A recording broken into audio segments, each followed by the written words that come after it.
Welcome to Wine with Bill, and I'm Bill. Today is a special episode of our show, and we've got a very special person here with us. Ryan Smith, thank you for being on the show. And our topic, as you know, and our listeners and viewers will know, is holiday food and wine pairings, and we're going to talk about Christmas Eve, Hanukkah, and Christmas Day evening dinner. So, are you with me so far? Absolutely. Always happy to be back here in the K-Cat studio with you, Bill. Well, thank you for being here. And what we have, from my experience, is at those evenings, events, whatever you want to call them, afternoons, there's usually a little pre-function, a little time when the people serve fantastic food and a wide range of everything from charcuterie to cracked crab to salsa, guac and chips, cheese. It's all over the place. And am I right here? Am I in the right zone? I think we got to talk about some bubbly before we get into the actual Christmas Eve, Hanukkah, and Christmas dinners. Does that sound right? Absolutely. Nothing starts the party or sets the tone for the holidays like a bottle of bubbles. We love bubbles. It's my personal favorite style of wine, and it is a wonderful wine for these pre-dinner aperitif hours, hors d'oeuvres, things like that. Because sparkling wines are both festive, you can drink them by themselves, but they're also incredibly versatile with food. You can have them with all kinds of different things. So if you're going to a party, you don't exactly know what they're going to serve, or you have a whole platter full of different things, flavors, textures, and whatnot of what you're serving at your own event, always nice to start off with bubbles. Have you brought some bubbly that you can recommend for us and would really perk up the evening? I absolutely have, and bubbles don't have to be something that's crazy expensive. You don't have to spend a ton of money to get really good quality. Now, if you want it to be champagne and say champagne on the label, there is a certain price floor for that. And champagnes are wonderful, but you can go to any local wine retailer, anywhere you buy your wine from, and ask them for something that's made in the champagne method or the méthode champenois or the traditional method. These are all terms for the winemaking process that's used to make champagne, which is different than what you see in things like Prosecco or a Pet Nat, and gives it a little different character. So say you love champagne, but you don't want to break the bank. Maybe you're having a party, you need to buy a few bottles, or you just, don't want to spend $40, $50 on a bottle of champagne. You can look for wines made in that style. Some that you'll see often are Cava, which is a sparkling wine from Spain. Right. If it says Cava or Corpinat on the label, those are all made like champagne. Wonderful spark, and then this is the Sumaroca here. You can also go to Italy. Italy makes some fantastic champagne-style sparklers from regions called Trentino and Franciacorta. Those are excellent, very much in the style of champagne, but don't carry that same kind of hefty price tag. And, people like to slag on Prosecco, but there's a lot of wonderful Prosecco out there. It's light, it's fresh, it's fruity. You can find dry versions of it if you look for the word brut on the label, B-R-U-T. That's an indication that the wine is dry, not going to be, have that kind of sweet Prosecco thing going on. And there are plenty of wonderful options out there at about the $20 price point, too. So I highly recommend starting the party whenever you're going somewhere for the holidays with a bottle of bubbles. So tell our listeners and viewers what you've got here today as far as something that you can strongly recommend to maybe a crowd pleaser. Absolutely. So starting off here with the gold capsule, we have the Sumaroca Cava Reserva. So this is a vintage wine. It's organically farmed. It's made like champagne. It's aged on the lees for 1.5 years before disgorgement and bottling, which helps give it that rich, kind of a little bit of toasty richness to it that we expect in fine champagne. But because it's not from Champagne, again, it doesn't carry that price tag. This retails for $22. It's an excellent value on quality estate-grown organic sparkling wine. In the middle is the Pizzoni Trento DOC. So that's not from the Pizzoni family that's here in California in the Santa Lucia Highlands. This is from a family in Trentino Alto Adige in the extreme northeast of Italy in the Alps, where the weather gets really cool and helps provide that bright acidity that you need for sparkling wines. This is 100% Chardonnay, just like champagne, like Blanc de Blanc champagne. Again, organic and biodynamically farmed, handmade. This ages on the lees for 4 years before bottling, which gives it a little more of that toasty, brioche, spicy character to it. This is what I'm personally bringing myself both to Thanksgiving and to Christmas. It's a family staple of ours. And, this is $40 a bottle, but really outshines its price category, certainly better than any $40 champagne, if you can even find a $40 champagne out there. And then lastly, this beautiful bottle with the tree on the label is Domaine Le Gilles, one of my personal favorites, small brother and sister team whose family have been making wine in the same building since the 1600s in Champagne. It is a blend of all three champagne grapes. This is like excellent, full-bodied, rich, toasty, just alive champagne. This is what I had on my birthday this year, but this will run you about $70 a bottle. But again, for the quality in the bottle, if you want to really make an impression, or you have a smaller gathering and you don't need to buy more than one bottle, I always like to splurge a little bit, have a little true champagne. Nothing really matches it. I like your thinking. So from what you're telling me, my perception is that these are very fresh, sparkling and/or champagne wines. The acidity is great because it cuts through literally everything that could be on the appetizer tray. Absolutely, and the flavors of these wines will go with just about any flavor you can throw at it. The acidity, as you said, what makes your mouth water, really cleanses your palate, makes it ready for the next bite. So if you're going to be trying all kinds of different things and you still want to have a fresh palate for the real meal, it's definitely the way to go. And then the texture and the bubbles of any sparkling wine are a wonderful complement to anything that's been fried, baked, anything that has a crispness to it, a pastry crust, anything like that is really going to benefit from pairing with a sparkling wine. It sounds like it hits on all cylinders, and it's always a winner. Absolutely. You can never go wrong with a bottle of bubbles. Well, thank you. Thank you for that. I may steal that $70 bottle from my small group on Christmas Eve. But all kidding aside, well, let's work our way toward Christmas Eve. And once again, my experience is, whether I've been the host or the guest, it's less informal than the full what I'll call Christmas day or evening dinner. I think I've consumed everything from cracked crab to cioppino to a lasagna to roast chicken. I call it comfort food almost. Have you got some ideas and/or wines here that could pair with that variety of food styles and entrees? Absolutely. And, one of the things that I like to do, I think when you find wines that are a little lighter in body, they're not super rich and full bodied, they're not really that high in alcohol, and they have nice acidity, again, that mouth-watering acidity, that's what makes wines really food-friendly. So if you pick something in this lighter to medium-bodied side of things, they're really, really very versatile, and so they can go with just about anything. In the example you gave, surely the outlier in that would be crab. If you're having crab, that's definitely a sparkling wine or a white wine. Meal, you could easily go with any of the sparkling wines that we have here on the table, or something like a beautiful Chardonnay. Could be from California, could be from France.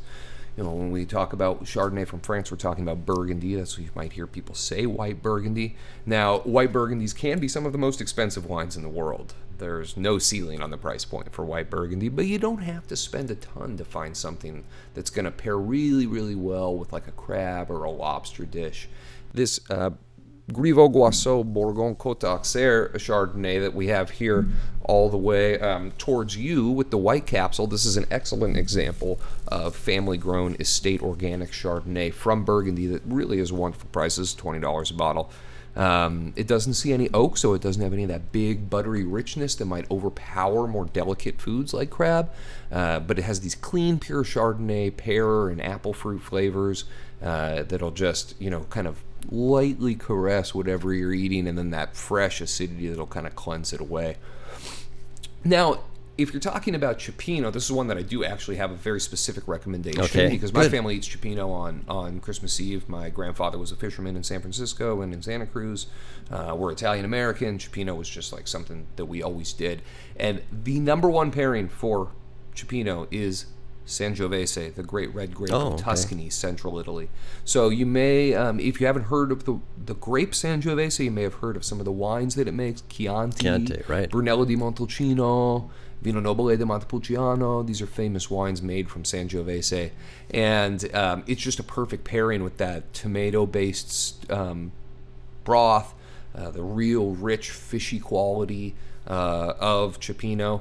And so I would definitely recommend, if you're doing Cioppino, grabbing a Rosso di Montalcino, light Chianti Classico, anything that's Tuscan and made from Sangiovese. Now, with Cioppino, I wouldn't do a Brunello, the most top-end, expensive, famous wine from Tuscany, because it's got those real brash tannins. Tannins, we want to stay real away from that. Yeah. astringency to it that is better suited for a cut of red meat. But if you go for like a lighter entry-level Chianti or something like a Rosso di Montalcino, like this Colle Matone that we have here, this is bright red fruit flavors, a little herbal earthiness to it, a little bit of an iron kick, and that bright acidity, and this will be an absolutely perfect pairing for Cioppino. This would also work with the roast chicken. I always say, if you like wines that are a little fruitier, not as much on the savory, earthy, old world Italian side of things, go with something light like a Pinot Noir. Pinot Noir can go with anything from salmon to roast chicken to pork tenderloin to Very versatile, yeah. mushroom risotto. It's very, very versatile. That's an easy pick. I always say, like, if you're going to a meal at someone's house, you don't know what kind of wine they like and you don't know what they're making, you should bring Pinot, because everybody likes it and it goes with just about everything. Good to know. Well, let's head over to Hanukkah. And I know you have a personal frame of reference that makes you intimate with that holiday, and you've got a little backstory for us. I do. So I'm not Jewish, but my partner's youngest sister was dating a Jewish guy. They're not together anymore. I'll say as a disclaimer, it wasn't because of the food or the wine pairings. It just didn't work out. And he was visiting us during the holidays one year, and he's Jewish, and he was away from his family. And my partner's mom, who's an incredible, amazing, unbelievable cook, she decided, I'm going to make a traditional Hanukkah meal, and we're going to have it together, and it'll be a nice way to kind of celebrate you having you with us. And so we made latkes, potatoes, and she made this incredible coffee-rubbed braised brisket, which was the first time I'd ever really had a real piece of brisket like that. The meal was so unbelievably good, but the wine and the meal pairing was incredible. And what we brought was this Larco Arcum, which Larco is one of our best sellers. It's one of our favorite wines. It's a very small winery in the Veneto region, so northeastern Italy, just above Verona. We're one of the only people in the U.S. to carry these wines. They're very, very special. If you've ever heard of the classic Italian wine style Amarone, which is made from raisins, this is the same region that Amarone comes from. And it's called the Ripasso wine. So they basically take the raisins they've already pressed to make the Amarone. They put them on a screen over a barrel of wine, and they pump the juice of fermenting wine over those raisins. And it takes on a little extra color, a little extra body, and adds this, I don't even know how to describe it. It's like this ethereal mix of Your body like language is perfect. fruit and fruit. The good thing is we're on TV and not on radio today. I'm Italian, I gotta do what I gotta do. I gotta talk with my hands. So this like really ethereal mix of like fruit and non-fruit and like smoky notes and like bacon gamey notes. It's crazy. There's all kinds of stuff going on in this wine. But the pairing of the brisket and the wine was so good. We loved the meal so much that we said, I think that year Hanukkah was like about a week before Christmas. We said, could we just have this again on Christmas? And we did. So now it's our Christmas tradition. It's supplanted the prime rib and the turkey. And yeah. So ham. now it's our Christmas tradition to have latkes and brisket on Christmas. Which is just a really lovely thing. I look forward to it every year. Now, I will also say, I know we already talked about bubbles, but if you're having latkes on Hanukkah, do yourself a favor, get some champagne or some bubbles. Fried potatoes and sparkling wine is one of the best pairings out there. Wow. It really, really is. So that's something you can do to make it special. And as I said, this I think was just one of the best food pairings I've ever had in my life with this particular wine. But what you want with that brisket, that's a rich, deep flavor. It's been cooked for a long time to get this, complex, deep flavor profile, and you want something that's going to pair with that. So you want something that's full-bodied, that has some savoriness to it, also has some fruit. And unlike eating a steak or, a prime rib, you don't need a wine with a lot of tannin to it, like a Cabernet Sauvignon. So something like a nice big Zinfandel, an Italian wine like a Valpolicella Ripasso like this, those are perfect pairings. If you have some like older Cabernets that have been sitting in the cellar for a long time, More mature, yeah. Great dish to break it out for, because as those wines sit in age, as the wines mature, those tannins will actually soften up and they won't be as dry and astringent to them. Good. So good one to pull out. So maybe some of your older bottles of red wine for the brisket. I will remember that. Well, we're going to take a quick break here, and then we'll be back, and we'll hit Christmas dinner, and we might even throw some curves at our listeners and viewers here and bring up some stuff that's unscripted so far. We'll be right back.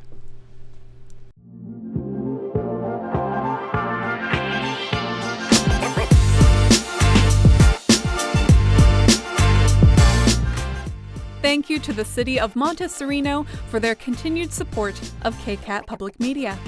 The City of Montessorino has enabled KCAT to inspire, educate, entertain, and inform our community through the magic of television and digital media for over 38 years.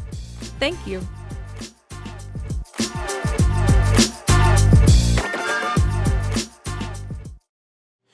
We're back, and we mentioned one of the headliners here. We're going to hit Christmas dinner. And from my experience, Christmas is, well, it's definitely when you have 3 generations around the table. They may not be eating at the same pace. They may not all like everything. But the traditional, once again, from my experience and being a guest as well as a host, the big 3 are prime rib, ham, and turkey, with all the fixing. Would you agree that's kind of the staples of what I call the entrees? Absolutely. I think that's what you see most of the time. And with that premise, what do you recommend as far as some perfect pairings? And everybody's going to say, oh, I didn't know I'd like this, or whatever. So tell us about it. If you've got some here that are examples of it, that would be wonderful. Absolutely. So, when we're talking about turkey, this is something that's obviously top of mind right now as, we're just in the Thanksgiving season. Turkey, lighter flavor, not as rich and as savory as something like prime rib. You want a lighter wine to pair with that. You don't need the tannic quality, again, that dry, astringent quality that you get from something like a Sangiovese, a Brunello di Montalcino, like we talked about earlier, or a big young California Cabernet Sauvignon. And you want those kind of bright fruit flavors. Like, there's a reason why on Thanksgiving you do cranberry and turkey together. It's because tart red fruit flavors go really well with turkey. And so you kind of try to find that in the wine too. So, 2 of my absolute favorites for turkey are 2 light wines made from red grapes that traditionally come from Burgundy, France, although I guess Beaujolais is part of Burgundy, but neither one comes from a classic Burgundy here. And that's Gamay and Pinot Noir. So Gamay being the grape of Beaujolais and Pinot Noir being the grape of red Burgundy. So I brought 2 examples here to show you today. Beaujolais, I know a lot of people are scared of it. There's a lot of misunderstanding out there about Beaujolais. So Beaujolais is a region in France. It's in northern Burgundy. They grow the grape Gamay, but they make 2 totally different types of wine. There's Cru Beaujolais, which is made like any classic wine, and that drinks beautifully. It drinks like a dry red wine. It'll have some tannin and some fruit and some structure to it, and you can just think of it like any other light-bodied red wine, really. And we'll get a little more into the specifics of it in a second. And then there's Beaujolais Nouveau, which is what people often think about when they think about Beaujolais. And Beaujolais Nouveau, like the name suggests, is a wine that's harvested very early, bottled very early while it's still fermenting. It's still fairly sweet. And it comes over. It's really cheap, and it's like sticky, sweet grape juice. It's not going to sit in the bottle or in the barrel or both for 5 years or more. No. And you're meant to like glug it and it's just this very unserious wine. Traditionally, it's been a really big thing to mark the start of the end of the harvest and the start of like the barreling season in the old world. And it's been a thing over here in the States too. They have like Beaujolais Nouveau Day, and it was a big thing amongst like my grandparents' generation. I'll be honest with you, I don't like Beaujolais Nouveau. Like, I see no reason to drink it. It's sweet, it's super simple, it's a little cloying in the mouth. I mean, you can get higher quality grape juice that's just called grape juice, right? And so a lot of people have that idea with Beaujolais, that it's going to be this like really sweet, very light, very fruity, simple wine with no complexity to it, and it's almost like a wine cooler, not serious. So just divorce yourself from that opinion and look for good Cru Beaujolais, and it's a fantastic pairing with a turkey. So it's light, it's fresh, it's a little more savory, a little more herbal than most Pinot Noirs, and the tannins are very light, great acidity, and it's just a perfect Those pairing. are the same attributes you really want. Yeah, absolutely. We are seeing some Gameys grown here in California. There are some wonderful producers doing it down in the Santa Lucia Highlands. They tend to be a little expensive. You can find great stuff from Beaujolais for really good prices, anywhere from $16 up to whatever you want to spend. I brought the Gregoire Opinel Fleury here with the blue capsule, and the woman in the dress, the painting on the front.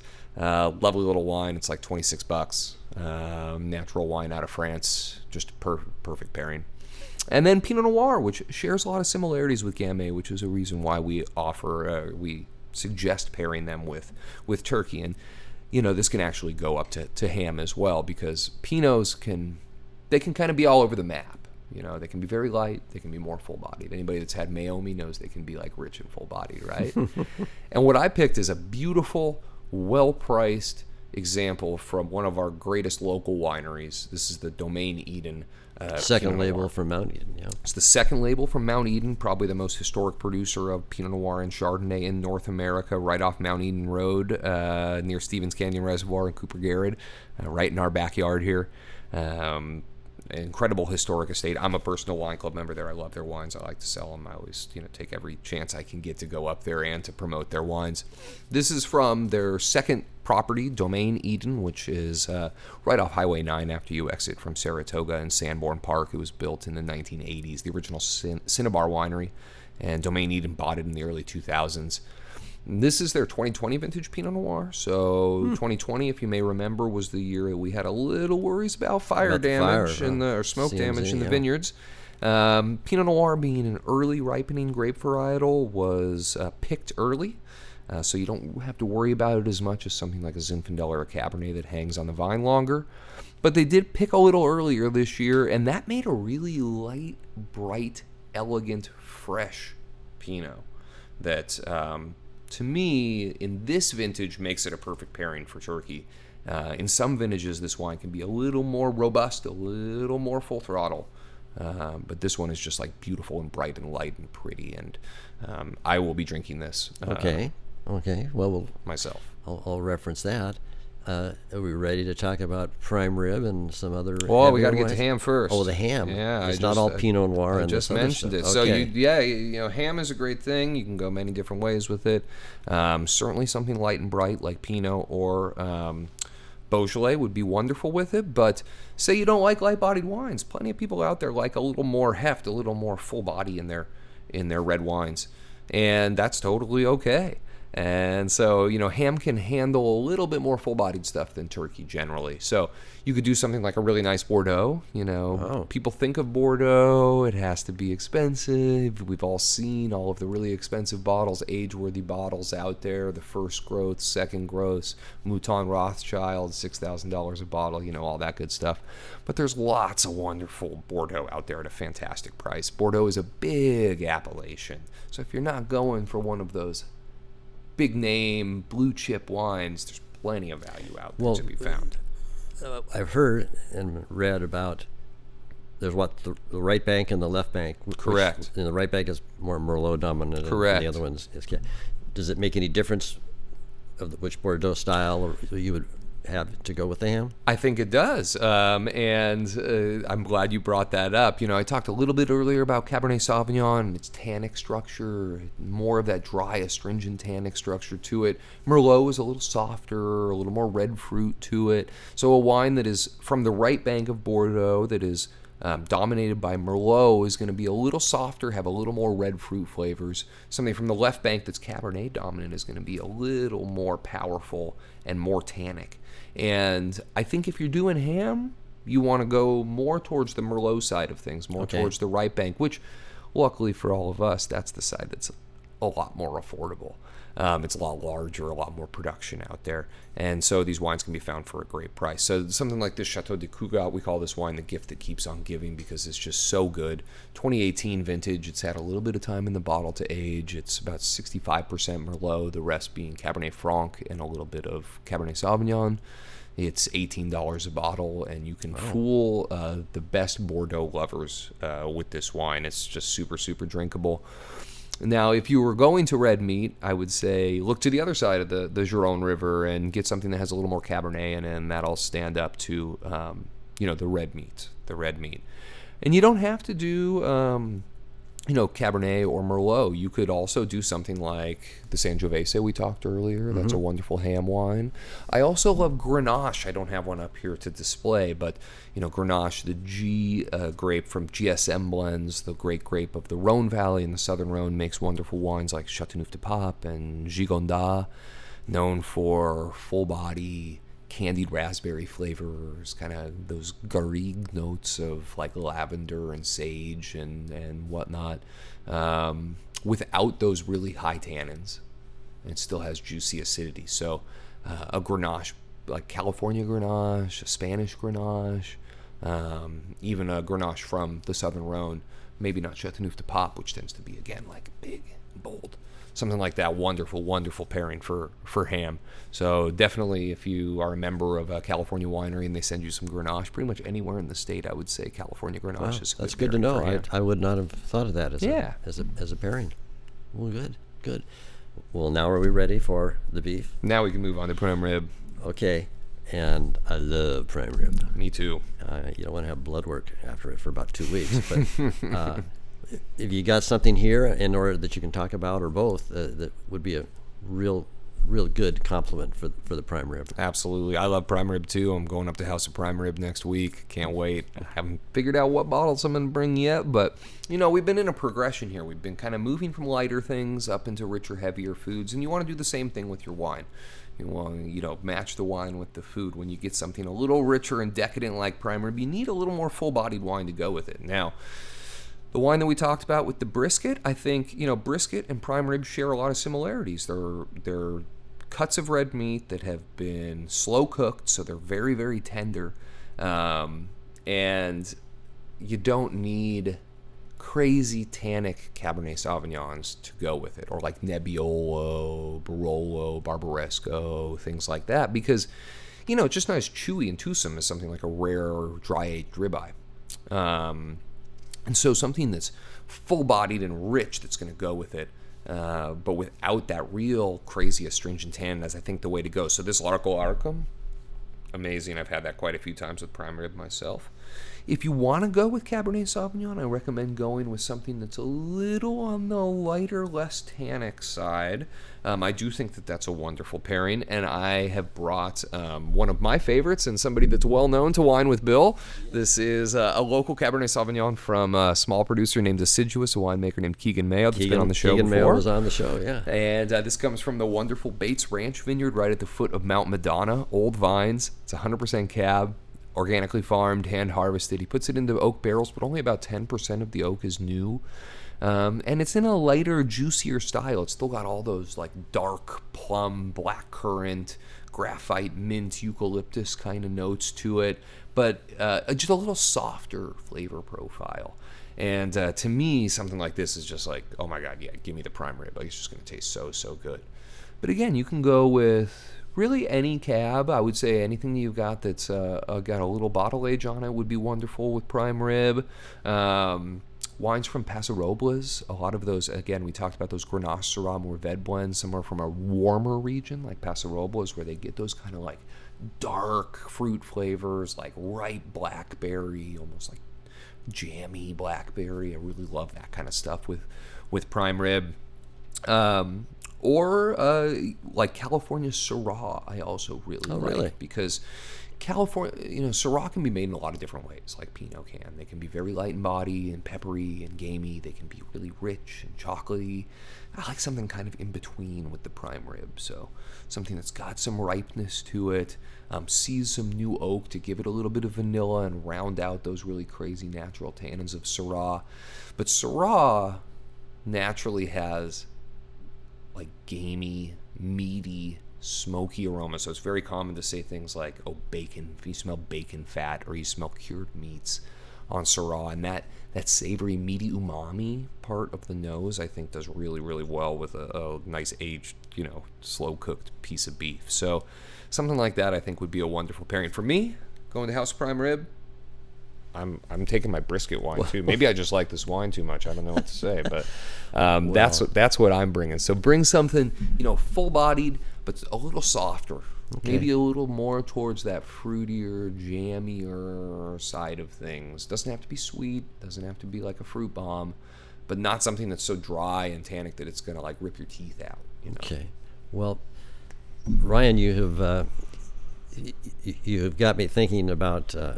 And I hope the microphone cannot pick up my stomach growling. But in any event, I know one of my missions is to get several of these. And you know what? All this conversation about wine, I think I'm going to go home and have some. Absolutely. Thanks for coming in. My pleasure. Happy holidays. Happy holidays to you too. Good to have you.